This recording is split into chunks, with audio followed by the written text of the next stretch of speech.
jusqu'à 9h, Good Morning Business. C'est Véronique Discourbio qui est avec nous, déléguée générale de la Fédération française de la franchise. Bonjour. Bonjour. Le Franchise Expo Paris 2021 a commencé hier. Beaucoup d'exposants, moitié digital, moitié physique. C'est l'édition 2021 est comme ça. Il y a du retour on a beaucoup de présentiel et beaucoup de physique. On a 513 exposants. Ouais. Et cette année, on a ajouté en plus effectivement une possibilité du digital, plutôt pour les réseaux qui ne pouvaient pas être avec nous ou les petits réseaux qui n'avaient pas encore les moyens d'exposer. Oui, la franchise va bien. La franchise a bien traversé la crise. Elle a très bien traversé la crise. C'est un modèle très résilient. Du fait de cet intérêt mutuel qu'ont les franchiseurs et les franchisés à la survie l'un de l'autre. Ils ont besoin, les franchiseurs, d'avoir des franchisés forts qui étendent le réseau. Et puis les franchisés ont besoin d'avoir un franchiseur fort qui leur apporte tous les services. Ça veut dire qu'on n'en a pas beaucoup parlé, mais ça veut dire que les franchiseurs ont fait des gestes pendant cette crise, c'est-à-dire qu'on fait des remises de commissions, de loyers, ont accompagné les difficultés des commerces non essentiels pendant ces mois de fermeture. Oui, absolument. On a eu beaucoup d'accompagnement. Pour les réseaux qui en avaient la possibilité, il y a eu des abandons de commissions, comme vous dites, ou de redevances. Pour d'autres, des allègements, des reports. Et tout ça est lié en fait au fonctionnement même de la franchise. Donc il y a une communication permanente entre le franchiseur et les franchisés qui permet d'établir aussi la situation réelle de la trésorerie, de leur apporter les aides sur les mesures, comprendre quelles mesures aller chercher, etc. Donc une réactivité beaucoup plus grande que pour malheureusement des entrepreneurs isolés qui ont dû aller chercher tout ça tout seuls. D'accord. Donc il y a eu un soutien, un appui et financier et de conseils. Qui explique cette résilience, oui. Alors c'est incroyable ces chiffres, juste 1900 réseaux de franchise. Oui. 1900 marques en fait franchisées, avec 78 000 points de vente, 63 milliards d'euros de chiffre d'affaires l'an dernier. C'est vrai que c'est un secteur économique extrêmement important. Et ce qui est intéressant, on en parlait avec Sandra, c'est de voir toutes ces nouvelles tendances de la franchise qui s'exposent au salon dans le domaine de la mobilité, des transports, du BTP, de la beauté, de la santé. C'est quoi qu'est-ce qui en ce moment a le vent en poupe dans la franchise ? Alors un peu tout. Et ce qui est très, très riche dans la franchise, c'est que vous avez 50% plutôt commerce et 50% qui sont du service. D'accord. Donc vous pouvez en trouver un petit peu pour tous les goûts. Ouais. Quand vous arrivez, si vous avez envie de devenir entrepreneur, vous allez pouvoir vous dire tiens, je voudrais monter un salon de coiffure et puis pourquoi pas un magasin de chocolat et puis effectivement me mettre plutôt dans des onglerie, services, un bar à jus.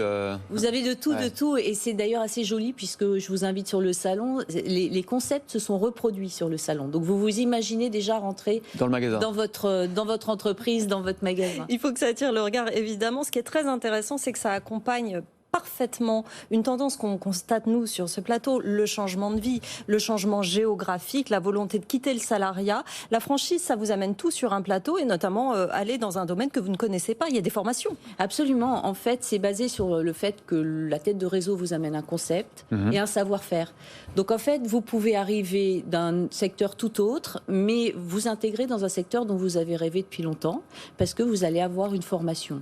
Aujourd'hui, on dit que c'est 4 franchisés sur 10 qui intègrent un secteur d'activité pour lequel ils n'avaient absolument pas d'expertise auparavant.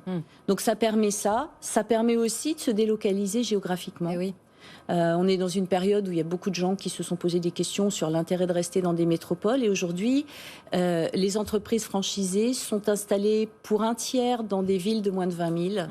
Pour un tiers dans des villes entre 20 000 et 100 000 et un tiers dans des villes supérieures à 100 000 habitants. Donc vous avez un choix de région aussi qui est très important. Dans les exemples de franchises qui ont le vent en poupe, on peut parler de la vente de véhicules d'occasion entre particuliers. On sait que ça devient maintenant des intermédiaires qui vont acheter pour vous votre voiture en Allemagne et qui vous la livrent chez vous. Évidemment, dans l'aménagement extérieur, le jardin, la pièce en plus. J'imagine que tout ça aussi... Tout ça, vous allez trouver tout ça. Vous allez trouver des choses aussi étonnantes que la cryogénie dans les établissements de cryogénie. Ouais. Vous avez vraiment des choses extrêmement innovantes à chaque fois. Franchement, effectivement, ça vaut le déplacement, ça vaut le détour. Si vous faites partie des 33% de Français, on dit qu'il y a 33% de Français qui rêvent de devenir entrepreneurs, oui. Passez par ce salon qui se tient jusqu'à mercredi parce que ça peut vous donner beaucoup d'idées. Alors après, tout n'est pas toujours rose, c'est la vie de l'économie. Hein. Il y a des franchises dont le modèle s'avère inefficace, qui conduit au dépôt de bilan des gens qui s'aventurent dedans. C'est quoi le taux aujourd'hui d'échec dans les concepts de franchise? Est-ce qu'on a un peu une idée? Alors, moi, j'ai pas une idée tout à fait précise, mais ce que je sais, c'est que les banquiers nous disent tous qu'ils préfèrent prêter aux franchisés, puisqu'en fait, il faut savoir que pour lancer une franchise, vous devez vous-même déjà exploiter ce qu'on appelle des pilotes. Pour faire la preuve que votre modèle il est économiquement viable et pouvoir le mettre à disposition des franchisés. Donc c'est aussi une manière d'entreprendre relativement sûre qui vous permet d'avoir une idée déjà du ROI, du retour sur investissement, ce qui n'est pas forcément le cas quand vous vous lancez dans l'entrepreneuriat. Donc ça répond quand même à beaucoup de candidats à l'entrepreneuriat qui aujourd'hui ont envie un petit peu plus de sécurité que de se lancer dans un jeu de poker. Merci Véronique Discourbio. Je pense que Sandra, vous avez jusqu'à mercredi Sandra pour aller faire un tour au salon de la franchise. Franchise Expo Paris 2021, effectivement. Il va y nous voir nombreux, merci.